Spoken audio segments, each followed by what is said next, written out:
As-tu un Dieu ou une religion? Dieu est-il vraiment ton Dieu? À cette question, Dieu répond, je suis votre Dieu, vous êtes mon peuple. Bien-aimé dans le Seigneur, il y a une phrase qui traverse toute la Bible, une phrase que Dieu répète à travers les générations, une phrase qui relève son cœur. Je suis votre Dieu, vous êtes mon peuple. Ce ne sont pas de simples mots, c'est une déclaration d'alliance. Quand Dieu dit, je suis votre Dieu, il ne parle pas seulement de puissance, il parle de relation. Quand il dit, vous êtes mon peuple, il parle d'engagement. Avoir un peuple, c'est avoir une alliance avec lui. Dieu n'a jamais fonctionné sans alliance. Avec Abraham, il a établi une alliance par la circoncision. C'était un signe visible d'appartenance. Dieu disait, tu m'appartiens. Avec Moïse, il a établi l'alliance par les commandements. La loi devenait la constitution du peuple. Cela signifie, je suis votre Dieu, vous vivrez selon mes lois. Avec Jésus-Christ, Dieu a scellé l'alliance éternelle par le moyen de la croix. Cette fois-ci, l'alliance n'est plus dans la chair. Elle n'est plus écrite sur de pierre. Elle était écrite dans le sang. La croix est la signature de Dieu. Mais écoutez bien, avoir un peuple,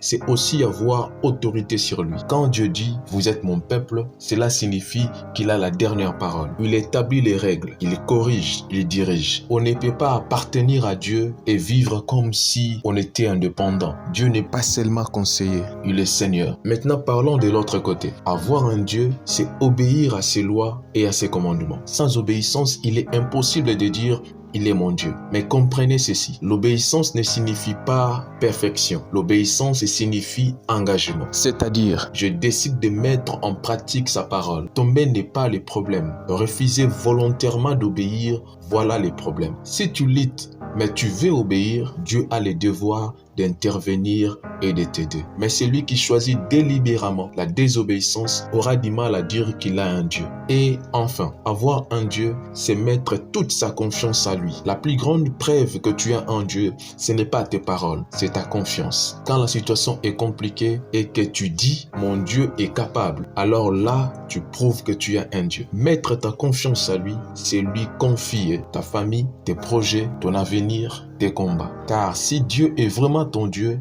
alors il est capable de tout solutionner. Aujourd'hui, je vous pose une question. Est-il vraiment votre Dieu? Êtes-vous vraiment son peuple? Car être son peuple, ce n'est pas seulement fréquenter une église, c'est vivre sous son alliance, sous son autorité, sous sa direction. Et si nous acceptons cela, alors Dieu marchera au milieu de nous. Il nous défendra, il nous bénira, il nous élèvera. Et nous pourrons déclarer avec assurance, tu es notre Dieu et nous sommes ton peuple. La question n'est pas être religieux, mais avoir un Dieu, appartenir à un Dieu. Il s'appelle Jésus-Christ. Si vous êtes d'accord avec ces messages, laissez Amen dans les commentaires et abonnez-vous pour la suite du message. Que Dieu vous bénisse.